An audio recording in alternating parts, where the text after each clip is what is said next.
નમસ્કાર મિત્રો, આપ જોઈ રહ્યા છો બ્રેકિંગ ન્યૂઝ યુટ્યુબ ચેનલ। તો આજે આપણે વાત કરવાની છે 2027ની ચૂંટણી વિશે। તો 2027ની ચૂંટણી આખો દેશ રાહ જોઈ રહ્યો છે। શું કરી એકવાર સત્તા પર આવશે ભારતીય જનતા પાર્ટી કે ફરીથી મજબૂત વાપસી કરશે ઇન્ડિયા નેશનલ કોંગ્રેસ કે પછી ચૂપાચૂપ ગેમ બદલી દેશે આમ આદમી પાર્ટી? આ વિડીયોમાં આપણે કોઈ ફેવર વગર સચોટ વિશ્લેષણ કરીશું। સૌથી પહેલા વાત કરીએ ભારતીય જનતા પાર્ટીની। મજબૂત નેતૃત્વનો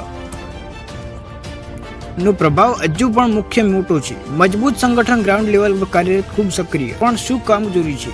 મોંઘવારી અને બેરોજગારી જેવા મુદ્દા વિરોધ પક્ષ ઉઠાવે છે।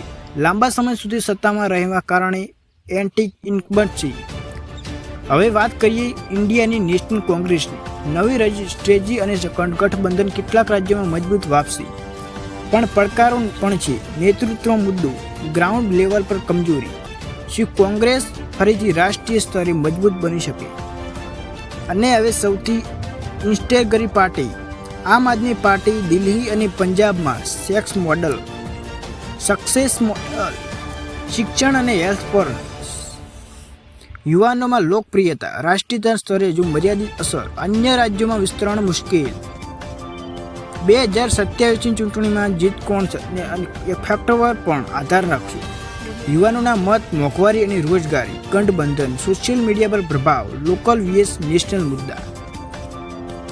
જો હાલની સ્થિતિ જોતી તો ભારતીય જનતા પાર્ટી હજુ પણ મજબૂત દેખાય છે। ઇન્ડિયન નેશનલ કોંગ્રેસ ધીમે ધીમે વાપસી કરી રહી છે। આમ આદમી પાર્ટી ભવિષ્યમાં ગેમ ચેન્જર બની શકે છે, પણ અંતિમ નિર્ણય લોકોના મત પર રહે છે। તમારા મત પ્રમાણે 2027માં કોણ જીતશે? કોમેન્ટમાં જરૂર લખજો।